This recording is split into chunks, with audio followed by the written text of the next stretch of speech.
Sa isang dazzling dome sa Africa, mayroon ding ilang mga sandata sa nakasisilaw na buhangin ng Africa. Ang ilang mga berdeng puno na nakapalibot sa lugar ay nagbibigay ng ilang malilim na espasyo na magagamit sa nakakapasong panahon. Ang ilang mga armadong individual mula sa mga puwersang anti-gobyerno ay naglalakad sa zone ng labanan. Dalawang sundalo na nagtatago sa likod ng isang malaking pagtataka, nakita ang mga taong ito na may mga armas.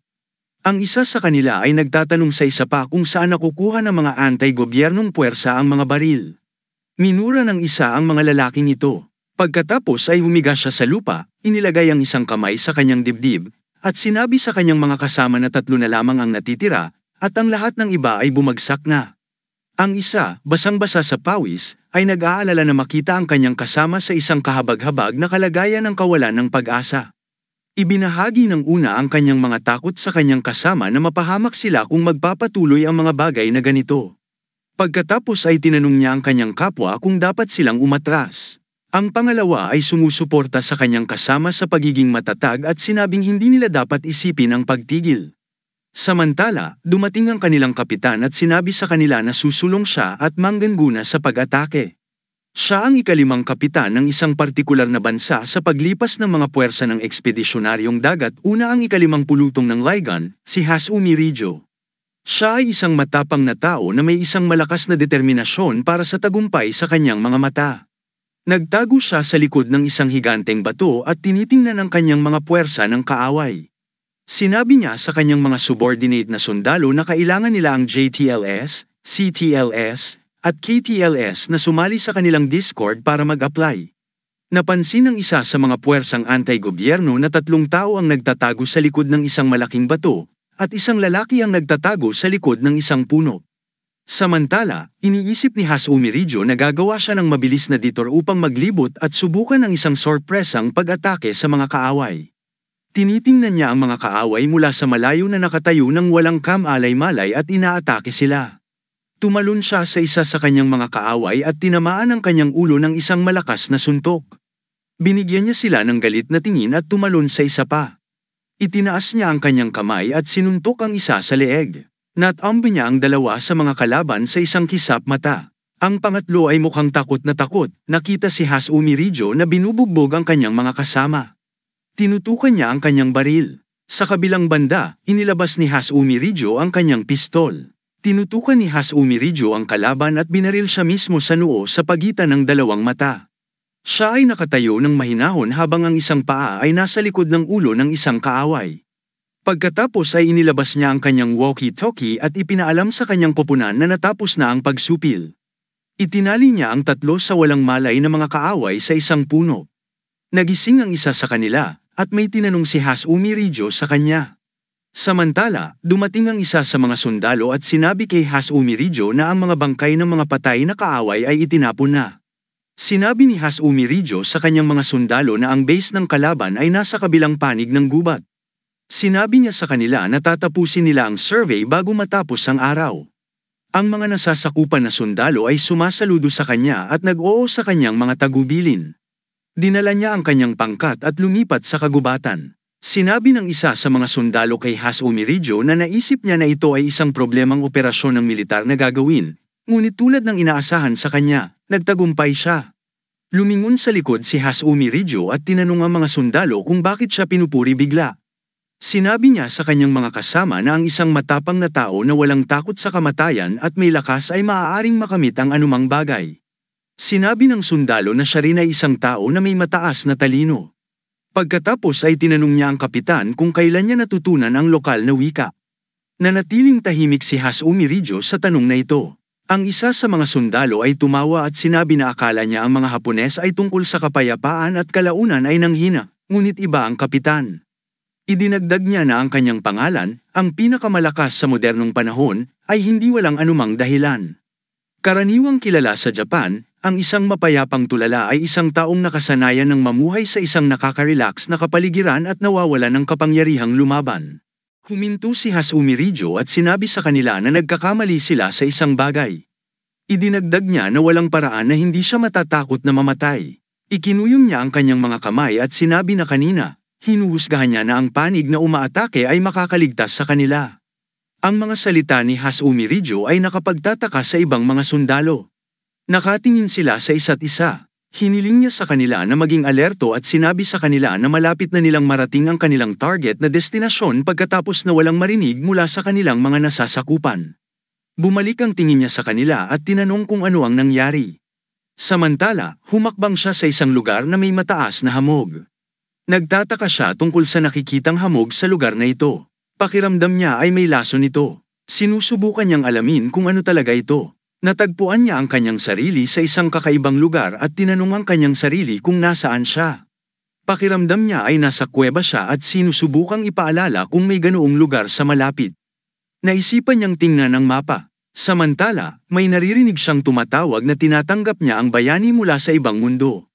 Tinanong niya ang lalaki kung siya ay mula sa mga puwersang anti-gobyerno. Si Hasumi Rijo ay naging alter at sinuri ang kanyang mga armas. Napansin niyang nawala na ang kanyang pistola at nawala na rin ang iba pa niyang armas at kagamitan. Sabi niya, "Oh shit, natitira lang sa kanya ang kanyang kutsilyo ngayon." Muling sinasabi ng boses na hindi niya kailangang magbantay. Ipinakilala ng boses ang sarili bilang isang banal na makalangit na tinig at sinasabi sa kanya na gag-abay ito sa kanya. Nagtataka si Hasumi Rijo na marinig ito. Sabi ng boses na ipapakita nito sa kanya ang status window. Maya-maya, may lumabas na screen sa harap ni Hasumi Rijo. Lumilitaw sa screen ang pangalan, job, HP, MP, race, katayuan, at kasanayan ni Hasumi Rijo. Nagtataka si Hasumi Rijo kung ano nga ba ang bagay na ito. Iniisip niya kung paano lumulutang ang kadate niya sa harapan niya sa gitna ng ere. Tinapak niya ang kanyang noo at iniisip, damn it, kung nababaliw ba siya o ano. Sumasagot ang boses na hindi ito ang kaso at sinasabi sa kanya na ito ay normal. Sinasabi ng boses na sa kanyang mundo, ang ganitong uri ng bagay ay karaniwan sa anyo ng laro at nagtatanong kung hindi ito ganoon. Sumagot si Hasumi Rijo na hindi niya alam. Sinabi niya na wala siyang nilalaro.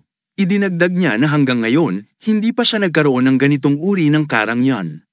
Tinanong siya ng boses kung pamilyar ba siya sa mga salitang tulad ng ipinatawag sa ibang mundo. Humalukip-kip si Hasumi Rijo sa harap niya, sinabing hindi niya narinig ang tungkol dito, at tinanong kung ano ito. Sabi ng boses na nakakaintindi. Sinusubukang malaman ni Hasumi Rijo kung boses ito ng tao. Hiniling sa kanya ng boses na tumahimik at sinabing ipapaliwanag nito ang lahat mula sa itaas. Si Hasumi Rijo ay nakaupo sa kanyang mga tuhod sa gilid ng isang burol at tumitingin sa ibaba upang obserbahan ang isang bagay. Napansin niya ang ilang tao sa isang lugar na tila nagliliyab sa apoy. Sinisikap ng mga tao na protektahan ang kanilang sarili mula sa apoy ng apoy. Sinuri niya ang mga ito at sinabi na ang mga tao ay nakasuot ng kakaibang kasuotan at nagsasalita ng isang wika na hindi pa niya narinig at hindi maintindihan. Lumilitaw ang isang dilaw na dragon. Sa kanyang lilito ang isa pang window ng katayuan. Ang mga salitang tulad ng status window, magic, at isa pang mundo ay pumapasok sa kanyang isipan. Sinusubukan niyang intindihin ang senaryo. Sinabi niya na ang kanilang pamamaraan ay maaaring maging mas mahusay. Mababa na naman ang tingin niya sa mga tao. Napansin niyang sinasalakay nila ang dilaw na dragon gamit ang apoy. Iniisip niya na ang pag-atake sa labas ng dragon ay hindi makakasama sa kanya. Ang dragon ay nagpapatuloy patungo sa mga tao. Nagtataka ang isa sa mga tao kung bakit napaka-brutal ng halimaw na ito. Sa tingin niya ay dapat na silang umatras bago maubos ang kanilang mahiwagang kapangyarihan. Pagkatapos ay pakiramdam niya na maraming tao ang masasakripisyo kung gagawin nila ito. Tinanong sila ni Hasumi Rijo kung bakit hindi nila inaatake ang tiyan ng dragon. Tinanong siya ng lalaki kung saan siya nanggaling. Sagot niya sa kanya na hindi mahalaga. Napansin ni Hasumi Rijo na ang kanilang wika ay katulad ng Espanyol at Portuges. Iniisip niya kung mayroon ding ilan sa mga elemento ng wikang Pranses. Pakiramdam niya ay makakausap niya ang mga ito. Sinabi niya sa lalaki na gag-ana ito kung lalapit siya sa halimaw at sasalakayin ang kanyang tiyan. Tinatanong niya kung bakit hindi niya ginagawa iyon. Nagtataka ang lalaki sa kanyang tanong at sinabing walang gagawa ng mapanganib na gawaing iyon ng paglapit sa halimaw. Idinagdag niya na hindi kaugalian na pabagalin ang HP ng halimaw sa paggamit ng mahika sa paraang ginagawa nila. Muli nilang inatake ang halimaw sa tulong ng kanilang mahika. Tinanong siya ni Hasumi Rijo kung magpapatuloy sila ng ganito at kung gagamitin ng mga miyembro ang lahat ng kanilang lakas. Itinaas niya ang kanyang daliri at sinabing kung ganito ang iniisip niya, dapat niya silang tulungan. Sinabi ng lalaki kay Hasumi Rijo na dapat ay adventurer din siya kung nandito siya. Napapikit si Hasumi Rijo at sinabing ayos lang. Sabi ng isa, mawawalan sila ng lakas kapag nagpatuloy sila sa ganito. Si Hasumi Rijo ay nakatayo sa tabi ng mga tao sa paglaban sa halimaw. Napansin ng mga tao na nasa level 2 pa lang si Hasumi Rijo. Nakita nilang papalapit siya sa halimaw at sinabing delikado ang paglapit sa mababang antas na hayop. Sumagot si Hasumi Rijo na hindi naman ito problema. Ibinuka ng halimaw ang bibig at umungol. Napansin ni Hasumi Rijo ang mga makamandag na pangil ng halimaw. Kalmado siyang nakatayo malapit sa halimaw. Ang halimaw ay nagpapatuloy patungo sa kanya. Tumalon si Hasumi Rijo upang baguhin ang kanyang posisyon at planong atakihin siya mula sa likuran upang maiwasan ang mga makamandag na pangil ng halimaw. Inilabas ng halimaw ang kanyang mahabang dila. Tumalon si Hasumi Rijo sa kanya at sinuntok siya. Samantala, ang buntot ng halimaw ay tumama sa isang bato at napunit ito. Napansin ni Hasumi Rijo na ang buntot ng halimaw ay may mapanirang kapangyarihan. Ibinuka ng halimaw ang kanyang bibig at umungol. Sinubukan ni Hasumi Rijo na iwasan ang tama ng kanyang buntot. Ang buntot ng halimaw ay tumama sa bundok at nagdudulot ng malalaking bitak dito. Tumalon si Hasumi Rijo sa halimaw at sinabing ayos lang kung hindi siya matamaan nito. Niyugyog ng halimaw ang kanyang katawan at itinapon siya sa hangin. Ungol ng halimaw, nahulog si Hasumi Rijo at napabuntong hininga. Ang isa sa mga lalaki ay nagkomento na ang lalaki ay hindi kapanipaniwala. Tumingin si Hasumi Rijo sa halimaw at sinabing ang halimaw ay malamang na napipilitang magrampa para ipagpag siya. Iniipon niya ang kanyang lakas at tumalon pabalik sa halimaw. Tinutukan niya ang tiyan ng halimaw at sinabing walang pagtatanggol ang bahaging iyon. Inilabas niya ang kanyang kutsilyo at itinutok sa tiyan ng halimaw. Bumulwak ang dugo mula sa halimaw. Kumikislap ang mga mata ni Hasumi Rijo nang makita nila ito. Ang halimaw ay umungol at sinusubukang panatilihin ang balanse nito, ngunit walang kabuluhan. Ang halimaw ay naglalabas ng matalim na liwanag at lahat ay nagtakip ng kanilang mga mata. Bumagsak ang halimaw sa lupa. Naglalakad si Hasumi Rijo patungo sa mga taong may hawak na kutsilyong basang-basa sa dugo. Nagtataka ang mga tao kung natalo na ba niya ang halimaw gamit lamang ang kutsilyo. Ang tagumpay na ito ay isang bagay na hindi kapanipaniwala para sa kanila. Habang papalapit sa kanila si Hasumi Rijo na may mantsa ng dugo sa kanyang uniforme, tinanong siya ng isa sa mga lalaki kung sino siya. Sabi ni Hasumi Rijo sa matigas na tono na isa lang siyang sundalo. Dumarating ang gabi, nananatili sa lupa ang bangkay ng halimaw. Sa dilim ng gabi, napapansin ng lahat ang isang bagay na naglalabas ng dilaw na liwanag. Lumapit dito si Hasumi Rijo. Nakita niya na ito ay isang barya na may nakaukit na espada. Hinawakan muna niya ito at pagkatapos ay pinulot. Inilapit niya ito sa kanyang mga mata para tingnan. Samantala, lumalabas ang window ng kanyang status at nagpapakita na nag-level up na siya. Kinuyam niya ang kanyang kamao at tumingin sa window ng status. Ang window ay karagdagang nagpapahiwatig na ang kanyang maximum na HP at MP ay tumaas. Sa pagtingin sa kanyang window ng status, napansin niya ang pagbabago sa numerical value. Isa sa mga lalaki ang nagpapasalamat kay Hasumi Rijo sa pagliligtas ng kanilang buhay. Sinabihan siya ni Hasumi Rijo na huwag masyadong mag-isip tungkol dito. Tinanong siya ng dalaga kung sino siya. Sinabi ng batang babae na sinabi niya sa kanya kanina na siya ay isang sundalo ngunit hindi mukhang isang sundalo ng hukbo ng kaharian. Sinabi sa kanya ni Hasumi Rijo na miyembro siya ng mga puwersang ekspedisyon sa ibang bansa. Huminto siya saglit at iniisip kung alam ba nila ang sinasabi niya. Pinutol niya ang impormasyon sa maikling salita. Sinabi niya sa lalaki na hindi niya masasabi sa kanya ang mga detalye, ngunit sa madaling salita, nagsasagawa siya ng mga misyon sa pagliligtas upang iligtas ang mga tao. Sumagot ang batang babae na hayaan ang mga bagay na ito. Kung tutuusin, medyo malakas siya. Tinanong niya siya kung gusto niyang sumama sa kanila. Ang isa pang lalaki ay lumalapit at nagsabi na siya ay laban sa desisyong ito. Sinabi ng isa pang lalaki na huwag hayaang sumama sa kanila ang isang lalaki na hindi man lang adventurer. Hiniling niya sa kanila na umalis sa lugar na yun ng buhay batay sa kanilang lakas. Muli niyang itinanong kung may iba pang tutol dito. Sinabi niya na inaasahan niya ang mga taong ito na maglabas ng mga alternatibong plano. Sinabi ng dalaga kay Hasumi Rijo na muli niyang ipinaabot ang kanyang imbitasyon sakaling walang tutol sa bagay na ito. Tinanong niya siya kung makikipag-ugnayan siya sa kanila hanggang sa makarating sila sa huling labasan ng piitan. Tinanggap ni Hasumi Rijo ang kanyang imbitasyon. Samantala, inaatake sila ng ilang iba pang mga halimaw.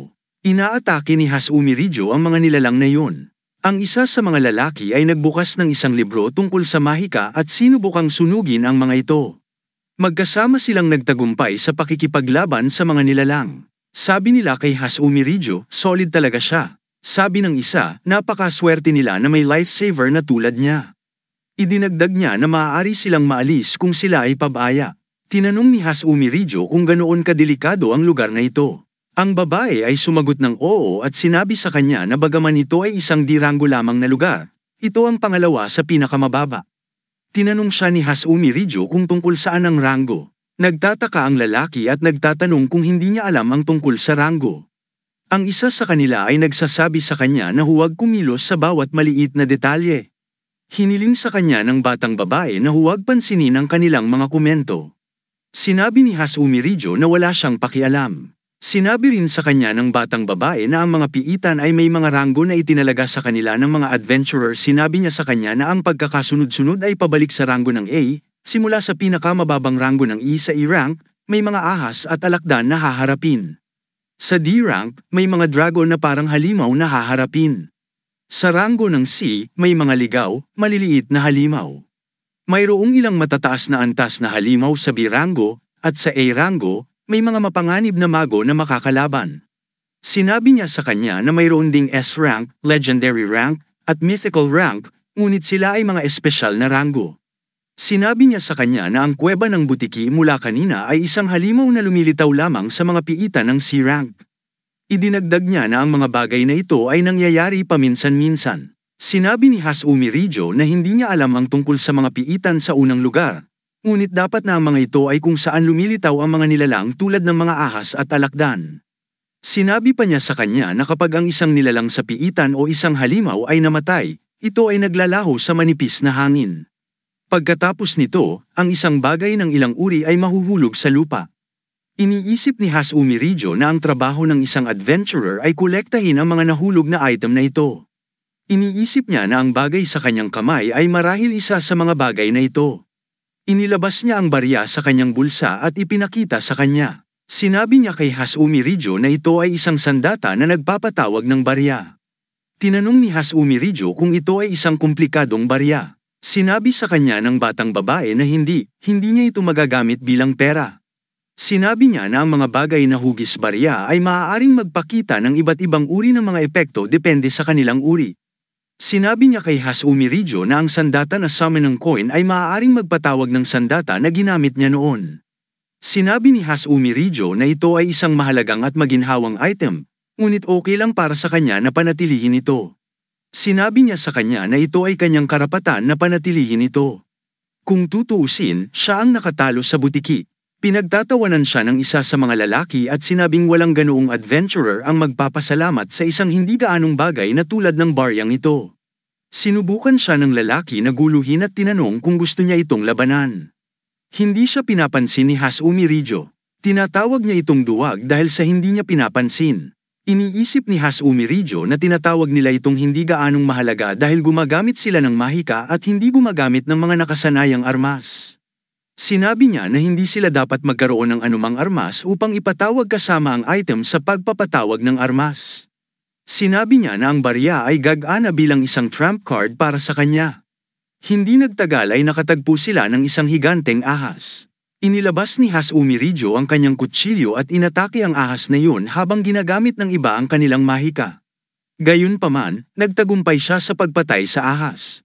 Makikita sa screen ng kanyang status window na tumaas ang kanyang MP at HP. Sinasabi sa kanya ng makalangit na boses na nag-level up na siya. Naiirita siya at sinabing sobrang ingay. Sinabi niya sa banal na tinig na maririnig niya siya kung hindi siya sumigaw. Naririnig siya ng kanyang kasama na bumubulong at nagtanong kung may nangyari sa kanya. Sinabi niya sa kanya na ang makalangit na boses o kung ano man yun ay medyo maingay. Tinanong niya siya bilang ganti kung ano ang banal na boses. Sinabi niya na ito ay wala at sinasabi sa kanya na huwag mag-alala tungkol dito. Iniisip niya kung siya lang ba ang nakakarinig ng boses na yon. Napaisip tuloy siya tungkol saan ang boses na ito. Hinihiling sa kanya ng makalangit na tinig na iwanan ito pansamantala. Pagkatapos ay hinihiling sa kanya ng boses na tingnan ang kanyang paligid habang narating niya ang isang malawak na espasyo. Lahat sila ay naglalakad sa ilalim ng mabituing kalangitan sa isang malawak na espasyo. Iniisip nila na pagkatapos makarating dito, ang labasan ay dapat na napakalapit. May napansin si Hasumi Rijo. Sinabi niya sa lahat na tumingala at hiniling na tumakas. Inaatake sila ng apoy mula sa langit. Sinabi ng isa sa kanila na hindi ito maaaring mangyari. Ang sabi ng isa sa kanila ay nasa D-rank dungeon sila. Anong ginagawa ng dragon dito? Parang natakot ang mga tao nang makita ang dragon doon. Tumakbo sila pabalik sa kuweba. Hiniling ni Hasumi Rijo na maghintay sila. Ungol ng dragon, natuklasan ng mga taong bumalik sa kanilang pinanggalingan na ang daan ay naputol. Tumingin sila pabalik sa dragon at nagtanong sa isa't isa kung ano ang gagawin nila ngayon. Ang isa sa kanila ay nagdidirekta patungo sa isang direksyon sa tapat ng dragon at sinabi na ang tanging paraan upang mabuhay ay ang pagtakas mula doon. Sabi ng isa sa kanila, kung oo, paano sila makakarating doon? Ang una ay tumugon na kailangan nilang ilipat ang dragon. Pagkatapos ay hinihiling niya sa lahat na salakayin ng dragon gamit ang mahika. Ginagamit nila ang kanilang mahiwagang kapangyarihan para ilihis ang atensyon ng dragon. Itinaas nila ang kanilang mga kamay, tinutukan ng dragon, at inaatake siya ng mahika. Ang lahat ng kanilang pagsisikap na patayin ng dragon ay walang kabuluhan. Tumayo ang dragon. Ang mga mata ng dragon ay nagliliyab sa apoy at ibinuka niya ang kanyang bibig. Sinabi ng isa sa mga lalaki na ito ay masama. Tinanong ni Hasumi Rijo ang isa sa mga miyembro kung ano ang nangyayari. Sinabi niya sa kanya na ang dragon ay naghahanda ng isang mahiwagang dagandong kaya dapat silang tumakas ng mabilis. Sinabi niya sa lahat na umatras at tumakbo palayo sa dragon. Ang sabi ng mga miyembro kahit pilitin nilang tumakas sa dragon kung saan sila pupunta. Ibinuka ng dragon ang bibig nito, naghanda ng mahiwagang dagandong, at naglalabas ng malaking bola ng apoy. Ang mga tao ay labis na tinamaan ng bola ng apoy. Ang apoy ay gumagawa ng malaking paghuhukay sa lupa. Sinabi ng isa sa mga lalaki na alam niyang hindi sila magkakaroon ng anumang pagkakataon na tumayo laban sa dragon. Idinagdag niya na lahat sila ay mamamatay. Sa kabilang banda, namangha si Hasumi Rijo sa kapangyarihan ng dragon at tinawag itong isang kamanghamanghang pagpapakita ng mapangwasak na kapangyarihan. Tinitingnan niya ang panlabas ng dragon at sa tingin niya ay medyo malakas ang panlabas ng dragon. Pakiramdam niya ay parang tangke ang panlabas ng dragon. Pagkatapos ay naniniwala siya na ang isang tangke ay palaging mahina mula sa itaas. Iniisip niya ang isang tangke bilang kapalit ng dragon. Hindi niya pinapansin ang pag-iisip na mag-isip ng tangke bilang kapalit ng dragon at sinabi na hindi ito ang kaso sa bagay na ito. Muli niyang itinuon ang atensyon sa dragon. Napansin ni Hasumi Rijo ang ilang mga gasgas sa tiyan ng dragon. Iniisip niya kung ang isang maliit na bato ay nakakamot sa tiyan ng dragon. Iniisip niyang subukan ito habang nakatayo siya at planong gawin yun. Tinanong siya ng isa niyang kasama kung ano ang binabalak niyang gawin. Tumingin siya sa likod, ngumiti, at sinabi sa kanya na gusto niyang subukan ang isang bagay. Nagtago siya sa likod ng tagabuo at pinagmamasdan ang ibang mga lalaki na nakikipaglaban sa dragon. Napansin niya ang mga galaw ng dragon. Pagkatapos ay lumabas siya, tinutukan, at ibinato ang kanyang kutsilyo patungo sa dragon. Ang kutsilyo ay nagmamarka ng isang hiwa sa tiyan ng dragon. Ungol ng ligaw ang dragon. Ang isa sa mga lalaki ay sumigaw kay Hasumi Rijo na hindi niya matatalo ang isang dragon sa pamamagitan ng kutsilyo. Hindi pinapansin ni Hasumi Rijo ang lalaki. Nakatuon siya sa hiwa na ginawa ng kutsilyo at sa tingin niya ay tila hindi gaanong mahalaga ang mga mahiwagang pag-atake. Napagtanto niya na ang tanging paraan upang talunin ng dragon ay ang subukan sa pamamagitan ng pisikal na pag-atake. Sinabi ni Hasumi Rijo sa iba pang miyembro na maaari niyang talunin ng dragon kung makikipagtulungan sila sa kanya. Tinanong siya ng isa sa kanila kung ano ang sinabi niya. Ang isa ay nagpasa ng komento na hindi niya magagawa iyon. Sabi ng isa pang lalaki, tila nabaliw ang takot sa kanya. Ang miyembro na mas pabor kay Hasumi Rijo ay nagsabing sumasang-ayon siya sa iba pang mga miyembro sa pagkakataong ito. Idinagdag niya na alam niyang malakas si Hasumi Rijo, ngunit imposibleng patayin ang dragon ng mag-isa. Sinabi sa kanila ni Hasumi Rijo na hindi niya sinasabi sa kanila na manampalataya sa kanya. Gayunpaman, kung magpapatuloy ang mga bagay tulad nito, hindi sila makakaligtas. Tinanong siya ng dalaga kung ano ang dapat nilang gawin noon. Ang isa pang batang babae ay lumapit, tinawag ang kanyang pinuno, at tinanong kung siya ay nasa tamang estado ng pag-iisip. Pinatahimik ng leader na babae ang babaeng yun. Sinabi niya na ito ay isang sitwasyon sa paglangoy o paglubog. Kaya dapat nilang hawakan ang kanilang sarili. Lahat sila ay atubiling sumang-ayon sa desisyon at nanindigan kay Hasumi Riju. Tumingin sa likod si Hasumi Riju, ngumiti, at sinabihan silang huwag mag-alala. Sinabi niya na ang mga posibilidad ng laro ay medyo maganda. Inutusan niya ang iba na ilihis ang atensyon ng dragon kahit papaano. Ang isa sa kanila ay madalas na naghahagis ng mga bolang apoy sa dragon upang ilihis ang kanyang atensyon. Habang inaatake ang dragon, nararamdaman nila ang kawalan ni Hasumi Riju. Nagtatanong sila kung saan nagpunta si Hasumi Riju. Sinabi ng isa na ginamit niya ang mga ito bilang pain para samantalahin ang pagkakataong makatakas. Nagagalit sila kay Hasumi Riju at nagtanong kung paano niya ito magagawa sa kanila. Sa kabilang banda, napansin ni Hasumi Riju na maaabot niya ang mahinang bahagi ng dragon. Sa tingin niya ito na ang tamang oras para gamitin ang kanyang trump card. Inilagay niya ang kanyang kamay sa kanyang bulsa upang kunin ang barya at tinanong ang babaeng pinuno kung paano niya ito magagamit. Sinabi niya sa kanya na gamitin ang kanyang lakas upang durugin ang barya at panatilihin ang sandata na gusto niyang ipatawag sa kanyang isipan. Inilagay niya ang barya sa kanyang palad at mariing isinara ang kanyang kamao. Dinudurog niya ang barya at inihagis ang mga piraso nito sa lupa. Isang madilim na asul na liwanag ang naglalabas mula rito. Pagkatapos, isang matalim na dilaw na ilaw ang lumabas mula sa barya at lumitaw ang isang sandata. Kinuha ni Hasumi Riju ang sandata sa kanyang kamay at tinutukan ang dragon. Sa tingin niya, ang 12.7 mm anti-material rifles ay walang alinlangan na tamang pagpipilian upang harapin ang isang bagay tulad ng isang dragon. Ang isang anti-material na baril ay isang bagay na idinisenyo upang magamit laban sa mga kagamitang militar, istruktura at iba pang hardware. Ang isang anti-material rifle ay karaniwang naka-chamber sa isang mas malaking silid kaysa sa pangkalahatang rifle. Iniisip ni Hasumi Riju na siya ay mapalad na ginamit niya ang rifle na ito sa pagsasanay ng sniper. Naniniwala siya na kaya niyang ayusin ang dragon sa isang shoot lang. Inilalagay niya ang kanyang daliri sa gatilyo, naglalayon sa dragon at bumaril. Tinamaan ng apoy ang dragon sa tiyan.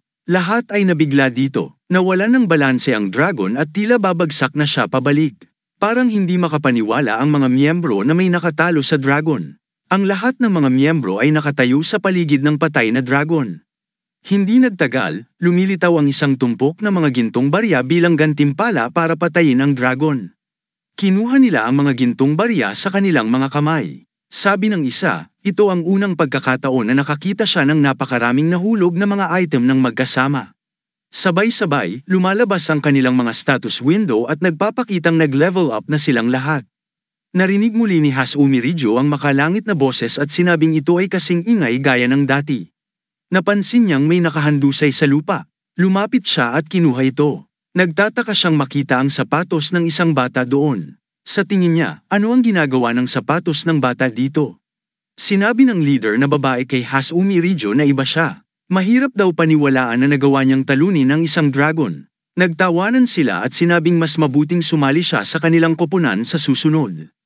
Ipinakita ni Hasumi Riju ang sapatos sa pinuno at tinanong siya kung kanino pagmamay-ari ang sapatos na ito.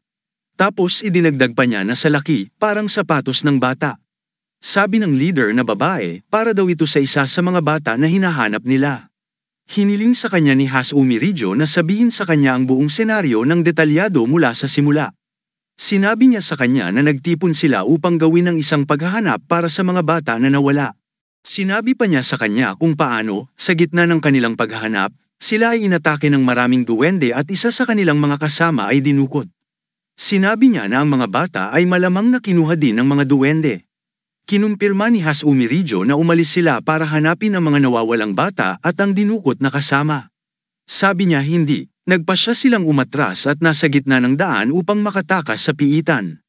Tinanong siya ni Hasumi Riju kung bakit nila tinalikuran ang pakikipagsapalaran at pinabayaan ang kanilang kasama upang tumakas. Sinabi ng isa sa kanila na hindi isang joke na ipagpatuloy ang kanilang paghahanap dahil hindi sila malakas tulad niya. Sinabi ng pinuno sa iba na hindi sila dapat mag-isip tungkol sa bagay na ito. Sinabi niya na dapat nilang isipin na ang piitan ay puno ng mga mapanganib na halimaw. Hinawakan ni Hasumi Rijou ang kanyang braso at sinagot na maayos ang kanyang malakas na braso. Maaari daw niyang ipagpatuloy ang kanyang laban. Pagkatapos, idinagdag niya na ang ibig niyang sabihin ay maabala niya ang mga kaaway at dapat niyang alisin ang mga bata sa lugar habang yun. Tinanong ng dalaga kung ano ang binabalak niyang gawin. Sinabi niya sa kanya na huwag mag-alala at sinabi na bibili siya ng ilang oras upang makatakas sa lugar. Ang sabi ng dalaga ay mananatili siya at lalaban sa tabi niya. Itinanggi ni Hasumi Rijou ang kanyang mga mungkahi at sinabi sa kanya na unahin ang kaligtasan ng mga sibilyan. Sumang-ayon ang dalaga sa kanya. Iniisip ni Hasumi Rijou na medyo mahirap makipaglaban sa mga duwende. Sa tingin niya, ang mahirap sa sitwasyon ay ang dami at mabilis ang mga duwende. Iniipon niya ang kanyang lakas ng loob at sinabing kakailanganin ng maraming stamina upang mapatay silang lahat. Hinahamon niya ang mga duwende at sinabing tingnan natin kung ano ang magtatagal, ang kanilang numero o ang kanyang tibay. Samantala, may naririnig siyang nagsasalita tungkol sa paggamit ng mahika. Ang ibang mga tao ay pumasok din sa yungib at ginagamit ang kanilang mahiwagang kapangyarihan upang talunin ang mga duwende. Inutusan sila ng pinuno na takpan ang kanilang mga katawan ng mga mahiwagang kapangyarihan. Nagiging masaya ang dalaga nang makita ang kanyang mga kasama. Gayunpaman, nagtataka si Hasumi Rijou at nagtanong sa kanila kung bakit nandito silang lahat. Sumagot ang pinuno na hindi mapalagay ang kanilang konsensya, kaya naisipan nilang huwag silang pabayaang mag-isa sa mga duwende. Napangiti si Hasumi Rijou nang marinig ang sagot mula sa pinuno. Tinanong niya ang babae tungkol sa kung aling magic ang sinasabi ng mga duwende. Sinabi niya sa kanya na ang mga goblins ay nagsuot ng salamangka at pinahusay ang kanilang pisikal na lakas. Sinabi niya na narinig niya na kahit ang mga adventurer na hindi maaaring gumamit ng magic ay magagawa rin ito. Ganyan daw ang galaw nila, sobrang liksi. Sa tingin niya para sa kanyang sarili ang ganitong uri ng bagay ay ganap na posible. Dumating ang makalangit na boses at hinihiling sa kanya na tingnan ang window ng kanyang status. Sinasabi nito sa kanya na ang MP sa kanyang status window ay kumakatawan sa mahiwagang kapangyarihan at ang bilang ng MPS ay nagpapakita ng dami ng magic na magagamit niya. Naiintindihan nito ni Hasumi Rijou at sinabi nito kung paano ito gumagana. Ang mga duwende ay nananatiling porsigido sa pakikipaglaban. Ginagamit ni Hasumi Rijou ang kanyang mahiwagang kapangyarihan at sinimulang itumba sila. Nagpalakpakan ng babae at sinabing ang lalaki ay kamangha-mangha. Sinabi niya na mabilis siyang natututo habang nalaman niya kung paano gumamit ng magic sa isang iglap. Samantala, lumilitaw ang hari ng duwende sa lugar. Lahat sila ay natatakot na makita ang hari ng mga duwende. Ang isa sa kanila ay nagsabi sa iba na tumakas dahil hindi nila kayang makipagkumpetensya sa hari ng mga duwende.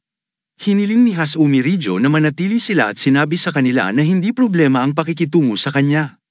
Ang dambuhalang duwende ay umatake kay Hasumi Rijou. Inatake siya pabalik ni Hasumi Rijou at sinuntok siya sa tiyan. Ang hari ng mga duwende ay umuungal at bumagsak sa lupa. Mukha namang nabigla ang lahat nang makita ito. Nagsimulang tumakas ang mga duwende para makitang patay na ang kanilang hari. Si Hasumi Rijou ay gumawa ng isang heroic pose gamit ang isang espada.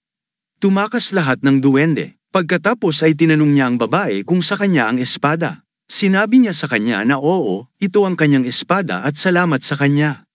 Ang mga bata ay tumakbo palapit sa kanya, tinawag siyang kuya, at sinabing siya ay kamangha-mangha.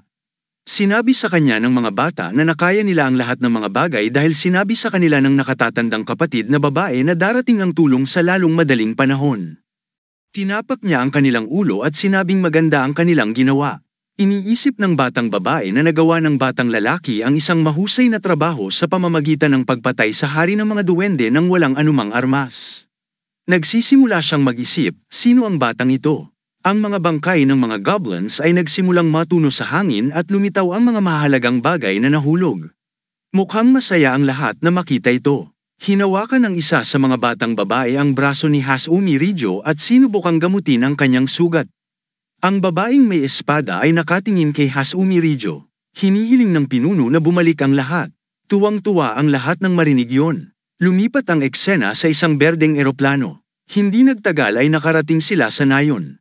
Ang mga bata ay masayang pumasok sa pintuan ng nayon. Niyakap sila ng mga magulang ng mga bata na may luha sa kanilang mga mata. Ang mga magulang ay nagpapasalamat sa pinuno sa pagliligtas sa buhay ng kanilang mga anak.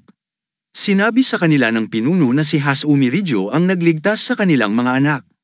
Ang mga bata ay nagpaalam sa kanya na may luha sa kanilang mga mata. Si Hasumi Rijo at ang pinuno ay nakatayo sa tabi ng mga sako ng mga alahas at gintong barya. Tinanong siya ng pinuno kung okay lang sa kanya na kumukuha sila ng malaking bahagi ng mga nalaglag na item. Sinabi niya na hindi siya makakalabas sa piitan kung wala ang kanilang tulong. Sumagot ang pinuno na hindi sila mabubuhay kung hindi nila sila tinulungan. Inalok niya ito ng isang bag ng mga alahas at sinabing dapat niya itong kunin dahil hindi pa bigat ang pera. Hawak ni Hasumi Rijo ang bag at sinabing tatanggapin niya ito ng malugod. Nagpaalam siya sa mga sibilyan at umalis. Tinanong niya ang sword girl kung mayroong lugar kung saan maaari niyang palitan ng pera ang mga gamit. Sinabi sa kanya ng batang babae na kailangan niyang pumunta sa Adventure Guild para sa palitan na ito. Sinabi niya sa kanya na ang pinakamalapit na Adventure Guild ay matatagpuan sa piitan na lungsod ng Rydam na nasa kabila ng mga bundok. Nagpasalamat si Hasumi Rijo sa kanya at sinubukang umalis patungo sa lungsod na iyon. Pinahinto siya ng dalaga at tinanong siya kung binabalak niyang makarating sa lugar na iyon sa pamamagitan ng paglalakad. Sinabi niya na napakawalang ingat na isipin yun. Hinawakan niya ang kanyang baba, gumawa ng isang pag-iisip na kilos, at sinabing wala siyang ibang pagpipilian dahil wala siyang dalang pera. Nagtatanong ang dalaga kung pera ang dahilan. Pagkatapos ay maaari siyang magbayad at maaari silang umarkila ng isang kartucho upang makarating doon. Tinanong ni Hasumi Rijo ang batang babae kung wala siyang obligasyon na pumunta hanggang dito para sa kanya. Sinabi niya na ito ang kanyang paraan ng pagsasabi ng pasasalamat sa kanya. Hinihiling niya sa kanya na hayaan siyang gawin ito para sa kanya. Sumasang-ayon si Hasumi Rijo sa kanya. Sa tingin ng dalaga ay kakaibang tao si Hasumi Rijo. Ang sabi niya ay hindi lang siya malakas, ngunit medyo nababaliw din siya. Sabi niya na para bang galing siya sa ibang mundo. Kumuha sila ng cartridge at nakarating sa isang inn. Hiniling ng dalaga sa lalaking nakaupo sa reception na bigyan sila ng 2 silid. Sumagot ang receptionist na isang kwarto lang ang available. Kukunin nila ang silid na yon. Bumubulong-bulong si Hasumi Rijo kung okay lang ba na manatili siya sa iisang kwarto. Tinanong siya ng dalaga kung ano ang sinasabi niya. Walang sinasabi si Hasumi Rijo. Sa tingin niya, normal lang sa mga adventurer na manatili sa iisang kwartong ganito. Tinanong ng lalaki sa reception ng babae kung sila ay naglalakbay bilang mag-asawa.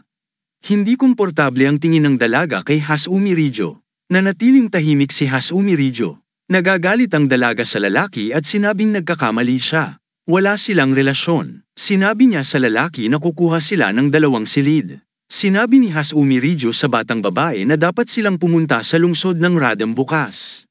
Nag-good night sa kanya ang dalaga. May naririnig siya habang nakahiga sa kama.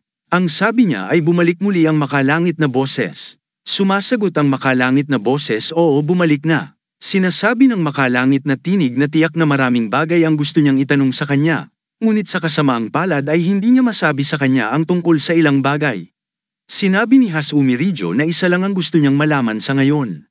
Ang makalangit na tinig ay nagtatanong kung ano ang bagay na ito. Tinanong niya ang makalangit na boses kung maaari ba siyang bumalik sa kanyang mundo.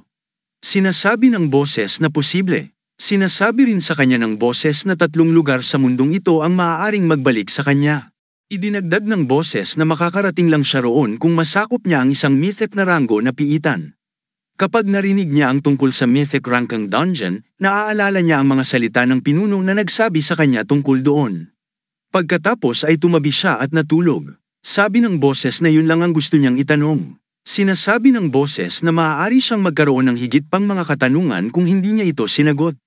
Sinabi niya sa makalangit na boses na tumahimik habang sinusubukan niyang matulog. Kinabukasan, si Hasumi Rijo, kasama ang isang batang babae, ay pumunta sa lungsod ng Rydam. Sinabi sa kanya ng batang babae na ang lungsod ay nakikita na ngayon. Nakikita niya ang lungsod mula sa malayo. Ang lungsod ay matatagpuan sa paligid ng isang piitan. Pumasok sila sa lungsod at nakarating sa palengke, kung saan may iba't ibang tindahan. Tanong ni Hasumi Rijo, ito ang piitan na lungsod ng Rydam. Sinabi sa kanya ng batang babae na ang isang maalamat na ranggo na piitan ay namamalagi sa ilalim ng isang malaking butas. Sinabi ng batang babae na ang lungsod ay itinayo ng mga adventurer na nagtipon dito upang sakupin ang piitan. Ang lungsod ay umunlad dahil sa isang piitan. Sa tingin niya ay tiyak na abala ito sa mga tao. Sa paglipat nila sa palengke, sinabi sa kanya ng batang babae na ang mga tao ng iba't ibang lahi ay nakatira sa lungsod. Napakamot sa baba si Hasumi Ridjo at nag-iisip kung ano ang dapat niyang itawag sa dalaga. Naramdaman ng batang babae ang kanyang pag-aalinlangan, tumalikod, at sinabing hindi niya sinabi sa kanya ang kanyang pangalan. Maari daw siyang tawaging Faria. Nagtataka siya kung bakit hindi niya isiniwalat ang pangalan ng kanyang pamilya. Sa kabaligtaran, iniisip ni Faria na hindi niya alam ang ilang kakaibang pangyayari. Tinawag ni Hasumi Ridjo si Faria at tinanong kung pupunta sila sa Adventurer Guild. Sabi ni Faria, pupunta sila sa Adventurer Guild. Tinanong siya ni Hasumi Ridjo tungkol sa Adventurer Guild. Sabi niya, gaya ng direktang ipinahihiwatig ng pangalan, ito ay isang organisasyon na sumusuporta sa mga adventurer. Sinabi pa niya sa kanya na ang mga nilalaman na dala ng operasyon ay iba-iba. Idinagdag niya mula sa Quest Referral, Certification ng Adventurer Ranks, at Certification ng Dungeon Ranks sa pagpapahiram ng mga armas para sa adventurer at pagbili at pagbibenta ng mga drop item, gumagana ang organisasyon para sa napakaraming bagay. Sinabi rin niya sa kanya na ang pagkakaisa ng organisasyon na naligtas sa lahat ng mga bansa sa kontinente ay kakilakilabot. Idinagdag niya na ang kapangyarihan ng organisasyon ay lampas sa bansa. Tinitingnan ni Hasumi Ridjo ang bag ng mga nahulog na item at sinabing nakuha niya ang kanyang punto. Sinabi niya na ibebenta nila ang mga bagay kapag pumasok sila sa loob. Bumili siya ng mga pampalamig at iniabot sa kanya. Sinabi niya sa kanya na ibenta o bilhin muna ang mga item at kailangan niyang irehistro ang kanyang sarili bilang isang adventurer. Kumain siya at iniisip na kailangan niyang tuklasin ang mga piitan kung gusto niyang bumalik sa kanyang mundo. Sa tingin niya ang mga bagay na ito ay mga uri ng kwalipikasyon na kailangan niyang gawin yun. Sinabi niya na ito ay mabuti na magkaroon ng mga ito. Sinabi ni Faria na walang duda na siya ay isang A-rank adventurer. Tinanong siya ni Hasumi Ridjo kung ano ang kanyang ranggo. Sinabi niya sa kanya na siya ay nasa rank C adventurer pa rin. Maya-maya ay nakarating na sila sa isang lugar. Sinabi sa kanya ni Faria na ito ang lugar. Ang lugar ay parang isang inn. Napakaraming tao ang nakaupo sa mga mesa habang umiinom. Marami sa kanila ang nakikipag-chat sa isa't isa. Ang ilan sa kanila ay tumitingin sa notice board. Dinala ni Faria si Hasumi Ridjo sa reception. Sinabi niya sa receptionist na gusto ni Hasumi Ridjo na magparehistro bilang isang adventurer. Tinanong siya ng receptionist kung kaya niyang sumulat. Iniisip ni Hasumi Ridjo na kaya niyang magsalita sa kanilang wika, ngunit hindi niya ito may sulat. Sumasagot siya ng hindi. Sumagot ang batang babae na magpapatuloy sila ng pasalita at kukunin niya ang mga nakasulat na tala. Kinuha niya ang kanyang panulat at tinanong siya kung anong uri ng mahika ang magagamit niya. Mariin niyang isinara ang kanyang kamao at sinabing hindi siya maaaring gumamit ng mahika. Sinabi ng receptionist na mahirap irehistro ang isang tao bilang isang adventurer na hindi maaaring gumamit ng magic. Pinigilan siya ni Faria at hiniling na maghintay sandali. Sinabi sa kanya ni Faria na sa kabila ng hindi niya kakayahang gumamit ng mahika, ang taong ito ay malakas at nakapatay siya ng isang hari ng duwende at isang dragon. Lahat ay nakatingin sa kanila para marinig ito. Sinabi pa ni Faria sa kanya na pinatay niya silang dalawa ng walang armas. Pinagtatawanan siya ng lahat. Sinabi ng isa sa mga tao na siya ay isang bata, mayamang Panginoon na hindi alam ang mga tuntunin ng mundong ito. Sabi ng isa, hindi pa siya bata at idinagdag na mukha siyang manloloko. Sigaw ni Faria sa mga tao at sinabing gaano sila kabastos kay Hasumi Ridjo. Pinigilan siya ni Hasumi Ridjo. Isa sa mga tao ang nagsabi sa kanya na niloko niya siya. Sinasabi nila na ang isang batang lalaki ay hindi maaaring pumatay ng isang hari, duwende, o dragon. Isang lalaki ang nagsabi kay Faria na sumama siya sa kanilang party sa halip na manatili kay Hasumi Ridjo. Hinawakan ng lalaki ang braso ni Faria at sinabing mas masaya kung sasali siya sa kanilang party. Hinawakan ni Hasumi Ridjo ang kamay ng lalaking iyon at pinakawalan si Faria sa pagkakahawak nito. Dinala niya si Faria sa likod niya. Inaabuso siya ng lalaki at hiniling na huwag makialam. Sinabi ni Hasumi Ridjo na hindi ba niya mapapansin na may ayaw sa kanyang presensya. Nagalit ang lalaki at sinabing parang ang basura ang tulad niya na hindi marunong gumamit ng mahika ay nasa posisyon ng pagpapahalaga sa sarili at sermon sa iba. Sinabi ni Hasumi Rijo na hindi alam ng lalaki na malapit na siyang hiwain. Pinipilit ng lalaki ang iba at sinabing dapat nilang parusahan ang bastard na yun na nagkamali ng ideya.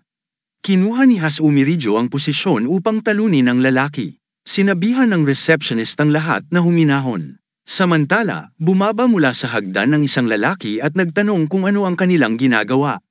Ang pulang buhok na lalaki, nakasuot ng uniforme, ay nagtanong kung nasaan ang mga nagkakagulo sa kanyang guild. Tumingin siya kay Hasumi Rijo habang ang lahat ay nakataas ang kanilang mga daliri sa kanya. Ang pulang buhok ay lumapit kay Hasumi Rijo at sinabing hindi pa niya ito nakita. Tinanong ni Hasumi Rijo si Faria kung sino ang lalaking ito. Sinabi ni Faria na dapat siya ang guildmaster na namamahala. Tinatanong niya ang lahat kung ano ang nangyari dito. Ang sabi ng isa sa mga lalaki ay nakikigulo lang sila. Ang sabi ng guildmaster ay hindi naman ganoon ang hitsura. Sinabi ng isa sa mga lalaki na siya ay kumikilos ng mataas at makapangyarihan. Sinuntok siya ng guildmaster sa mukha at sinabing guild niya ito. Kaya hindi nila dapat isipin na maaari silang maglibot at gumawa ng gulo sa kanyang guild. Tinanong ng guildmaster si Hasumi Rijo kung may gusto siyang sabihin. Pagkatapos ay tinanong niya ang receptionist kung may gusto siyang sabihin. Sinabi niya sa guildmaster na pumunta lang sila dito para magparehistro bilang mga adventurer.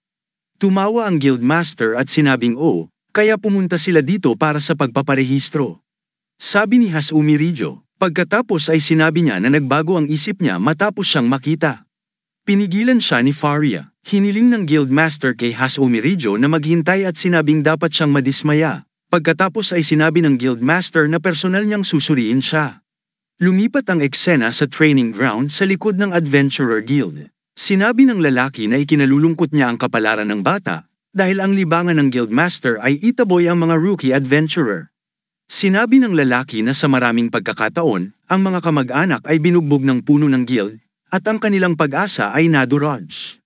Sinabi ng bata na hindi pa rin kailangang mag-alala tungkol dito. Nakaramdam ng pag-asa si Faria at sinabing mananalo si Hasumi Rijo sa laban. Nagtataka ang lalaki kung saan nanggagaling ang kumpiyansang ito. Sinabi ng guildmaster kay Hasumi Rijo na maaari silang magsimula anumang oras. Naisip ni Hasumi Rijo na mas mabuti para sa kanya na humingi ng kamay para sa pakikipaglaban sa kamay. Pagkatapos ay iniisip niya na ang kanyang kalaban ay maaaring gumamit ng mahika. Sa palagay niya ay dapat niyang maramdaman kung ano ang magagawa ng kanyang kalaban. Pareho silang gumagawa ng mga galaw para simulan ang laban. Ginagamit ng guildmaster ang kanyang buong mahiwagang kapangyarihan para talunin siya. Ngunit tumalon si Hasumi Rijo at pinigilan ang pag-atake ng guildmaster. Sinabi ng guildmaster na nagawa niyang mabuti ang pag-iwas sa kanyang pag-atake at pagngiti. Nakatuon si Hasumi Rijo at sinusubukang unawain kung anong uri ng kapangyarihan ang ginamit ng guildmaster. Sinabi ni Faria na gumamit siya ng apoy at lupa. Sinabi niya na ang guildmaster ay isang double element user. Ang window ng status ng guildmaster ay lumalabas at nagpapakita na ang kanyang pangalan ay Rosia, at siya ay may kadalubhasaan sa mga elemento ng apoy at lupa. Bilang karagdagan, ipinapakita ng window ng status na ang kanyang antas ay 58, muling minamanipula ni Rosia ang kanyang kapangyarihan. Ang kanyang buhok ay kabayanihang lumilipad sa hangin, may hawak siyang mga piraso ng bato sa isang kamay at isang bola ng apoy sa kabilang kamay. Ang mga adventurer ay ang mga individual na ipinanganak na may kapangyarihan ng mahika sa loob nila. Ang magic mismo ay hindi nauugnay sa anumang elemento. Gayunpaman, kapag ang mga adventurer ay nagpakita ng mahika, ito ay inilabas sa apat na pangunahing elemento: hangin, apoy, lupa, at tubig. Maraming tao ang nagagamit lamang ng mahika ng apoy. Ang mga individual na maaaring gumamit ng mga dobleng elemento ay bihirang umiiral. Ang sabi ng duwende kung anong hatak. Gayunpaman, ang batang lalaki na nagpapasaya kay Hasumi Rijo ay nagsabi na siya ay bababa sa lalong madaling panahon. Tumatawa si Rosia at tinanong si Hasumi Rijo kung ano ang nangyari sa kanya. Sinabi niya na hindi siya basta-basta tumakbo para umiwas. Kung gagawin niya ito, kung gayon hindi ito pagsubok. Samantala, patuloy siyang inaatake ng apoy at bato. Sinabi ni Hasumi Rijo na tama siya. Hindi siya mananalo sa paggawa nito. Sa tingin niya, bagamat marangya ang mga pag-atake ng guildmaster, monotone din ang mga ito. Iniisip ni Hasumi Rijo kung suotin niya ang kanyang mahiwagang kapangyarihan at dagdagan ang kanyang bilis, magiging isang piraso ng cake para sa kanya ang manalo laban sa Rosia. Lumapit siya kay Rosia. Muli siyang inatake ni Rosia. Tumalon sa ere si Hasumi Rijo upang harangan ang pag-atake. Mabilis siyang bumalik sa lupa. Iyon ang sandali kung kailan siya nagkakaroon ng pagkakataon. Itinaas niya ang kanyang kamay at pinalo ng malakas na suntok si Rosian. Hindi nagtagal ay pinatikim niya kay Rosia ang alikabok ng lupa. Sinasabi ng mga manunood na hindi kapanipaniwala na natalo ng bata ang Guildmaster. Sinabi ni Feria sa kanila na siya ay isang malakas na tao. Tinawag niya ang Guildmaster, si Mr. Examiner, at tinanong siya kung ano ang resulta ng kanyang assessment. Naiinsulto ang Guildmaster. Sinabi niya kung hindi siya maaaring gumamit ng mahika, hindi niya ito hahayaang magparehistro bilang isang adventurer. Nagagalit ang mga manunood sa kanyang desisyon. Sinasabi nila sa Guildmaster na itigil na ang panggugulo. Binigyan sila ng Guildmaster ng shut-up call at sinabing magagawa niya ang anumang bagay sa guild na ito dahil siya ang batas sa guild na ito. Binyantaan niya ang mga manunood na babawiin niya ang kanilang mga kwalifikasyon kung susubukan nilang kalabanin siya. Galit na nakatingin sa kanya ang mga manunood. Samantala, nakarating ang receptionist sa training ground at sinabi sa Guildmaster na may nangyaring seryoso. Ang Guildmaster ay nagreklamo na ang batang babae ay napakaingay at nagtatanong kung ano ang nangyari. Sinabi sa kanya ng batang babae na ang isang troll ay nakalaya mula sa piitan at nagrampas sa lungsod. Nanganganib ang buhay ng mga sibilyan. Nag-aalala ang Guildmaster nang marinig ito at muling tinanong ang babae na kumpirmahin. Ang troll sa lalong madaling panahon ay nagdudulot ng kaguluhan sa lungsod. Ang mga ulap ng usok ay makikita sa lahat ng dako. Ang mga tao ay tumatakbo dito at doon upang iligtas ang kanilang mga buhay. Ang troll ay nagtataglay ng superhuman strength, isang mataas na rango, at isang regeneration capacity. Masama niyang sinisira ang lungsod habang siya ay gumagalaw. Umungol siya ng mariin at nakadagdag sa takot ng mga tao. Nagdulot siya ng malaking pagkawala ng ari-arian. Bilang karagdagan, ang pakiramdam ng mga tao ay tulad ng maliliit na nilalang sa harap nila, at ang kanilang mga pagsisikap na iligtas ang kanilang buhay ay tila walang kabuluhan. Ginagamit ng mga adventurer ang kanilang mahiwagang kapangyarihan upang pigilan siya ngunit walang kabuluhan. Nababalot ng malalaking ulap ng apoy at usok ang kapaligiran. Tinanong ng isa sa mga adventurer ang iba kung nagtagumpay sila sa pagpapahinto sa troll. Samantala, ang troll ay umungol at hinawakan ng adventurer na yun sa kanyang kamay upang durugin siya. Tila isang mahirap na gawain na harapin ang napakalaking nilalang na yun. Sinabi ng isa sa mga adventurer na ang pagharap sa troll ay isang imposibleng gawain. Ang sabi naman ng isa, kapag ganito ang nangyayari, malapit nang masira ang buong lungsod.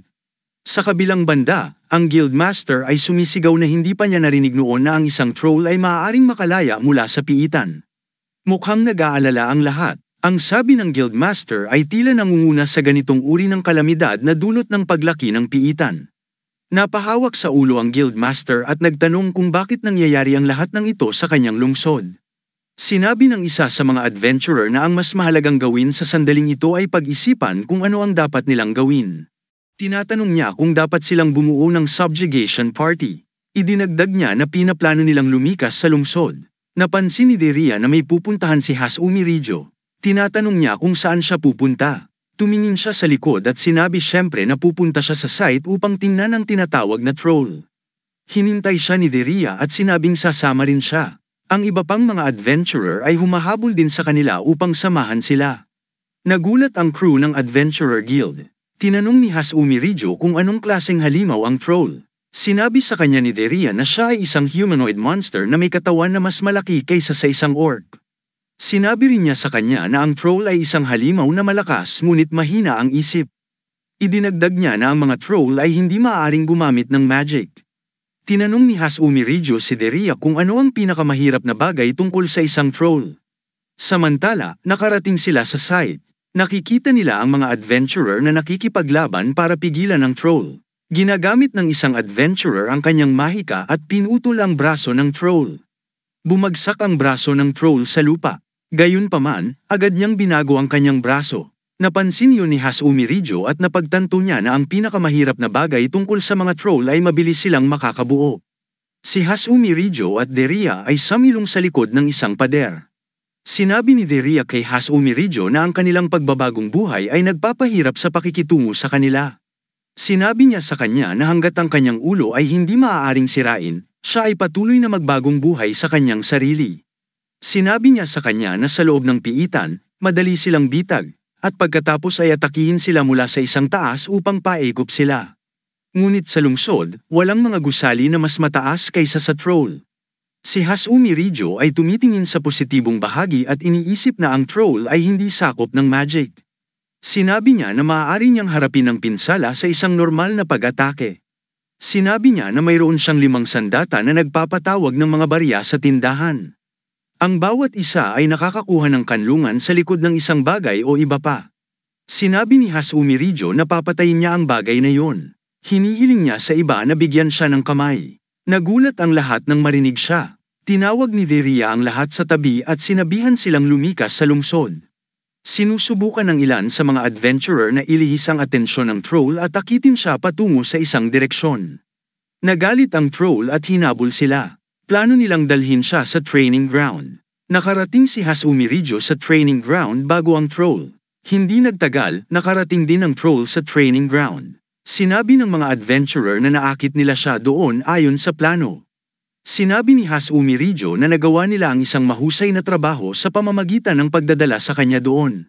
Sinabi niya sa kanila na ipaubaya ang natitira sa kanya. Gumagamit siya ng mirror reflection para lumabo ang paningin ng troll. Pagkatapos ay naglalagay siya ng nagniningas na bato sa paanan ng troll upang magdulot ng pagsabog at mawalan siya ng balanse. Bumagsak ang troll sa lupa at umungol. Upang marinig ang ingay, tinanong ng isa sa mga adventurer ang kapwa kung ano ang nangyari. Sumagot ang kapwa adventurer na si Hasumi Rijo ay nag-provoke sa troll gamit ang isang salamin at pagkatapos ay nagdulot ng pagsabog. Nagtatanong ang isa sa kanila kung paano niya nagawang gumawa ng pagsabog. Sabi nila, ano yun kung hindi magic? Pinatumba ni Hasumi Rijo ang troll. Sinasalamin at naalala ni Hasumi Rijo kung paano siya gumamit ng bomba para gumawa ng bitag para sa halimaw.